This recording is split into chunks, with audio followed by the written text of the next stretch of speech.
Halo, akhirnya ketemu lagi.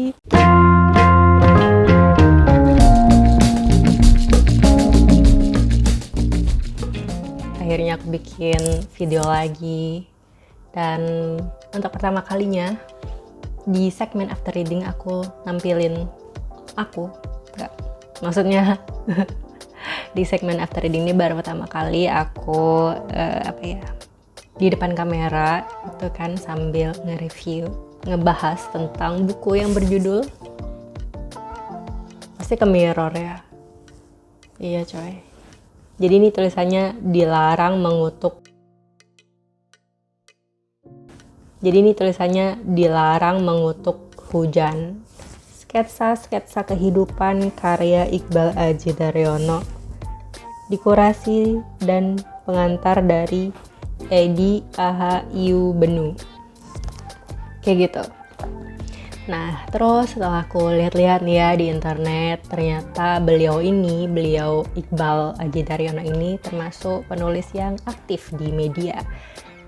Ya ada Instagramnya beliau, ada Twitter dan Facebook, terus di media yang ada tulisan-tulisannya tuh, itu ada yang aku lihat tadi, ada di mojo.co, itu ada sekitar 60-an esai, terus ada di Detik sama Kumparan. Ini sebut merek gak apa-apa gak sih? Gak apa-apa ya, ya udahlah. Terus selain beliau ini juga nulis esai, beliau itu juga jadi mentor di kelas-kelas kepenulisan. Terus juga menerbitkan buku-buku. Nah, kebetulan aku udah punya 2 buku dari beliau. Selain dari ini juga ada buku terbarunya. Ntar aja aku tunjukin. Nah, terus buku-buku yang sebelum-sebelumnya itu ada berapa itu, ntar aku nyontek.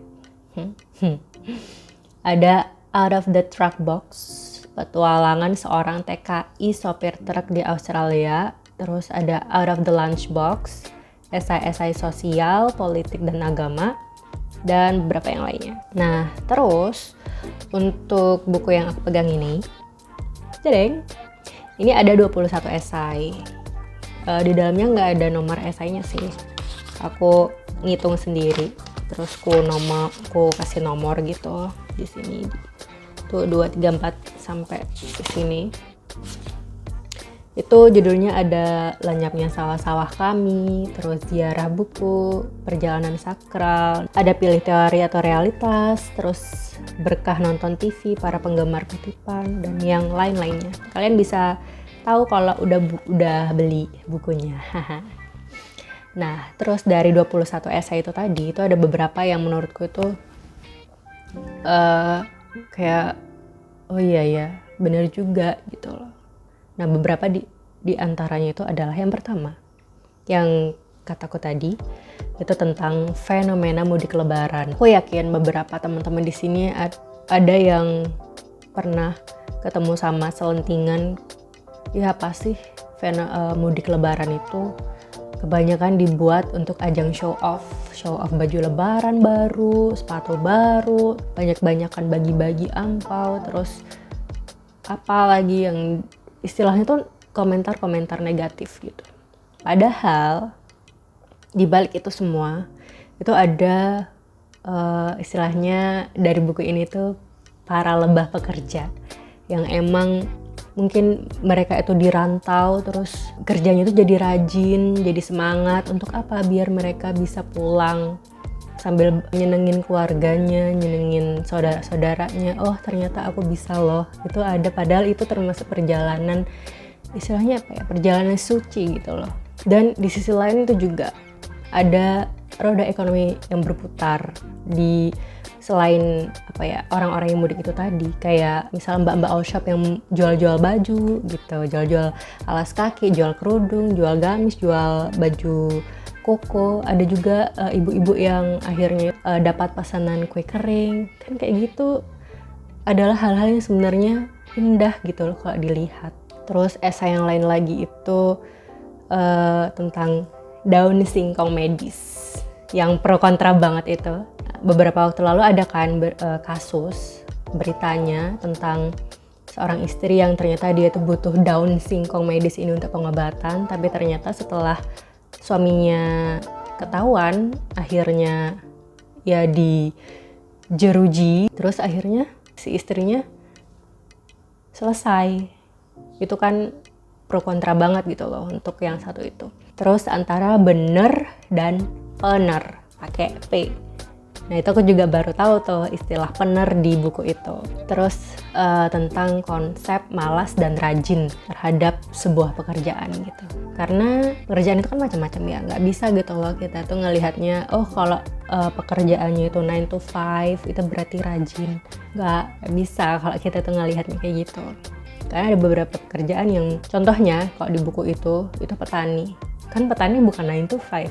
Hamanya terus kayak cuacanya kan bukan cuaca 9 to 5, nggak bisa dong kayak gitu. Mereka standby 24 jam. Maksudnya itu kayak bukan standby di sawah terus ya, tapi mereka itu mengusahakan gimana caranya kan gitu padinya itu nanti waktu panen bisa tumbuh sesuai yang mereka inginkan gitu loh. Terus ada juga esai yang ngebahas buku.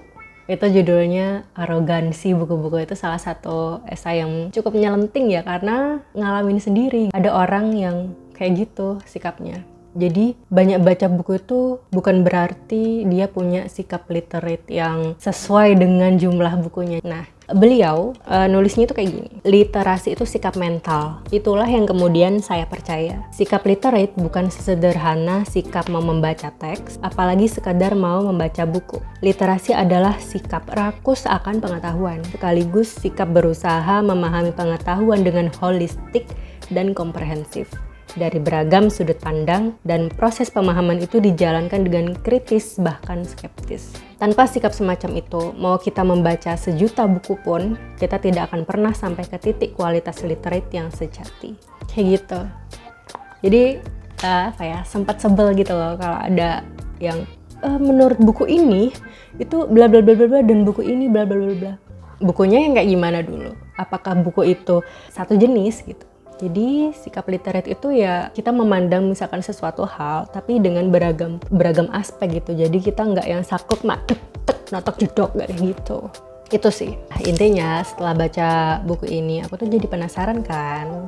Kayak kira-kira ada buku apa lagi ya dari penulis Iqbal Aji Daryono ini. Dan ternyata beberapa waktu lalu beliau mengeluarkan buku baru. Judulnya Sapiens di Ujung Tanduk. Ini belinya udah beberapa bulan yang lalu sih ya, hahaha.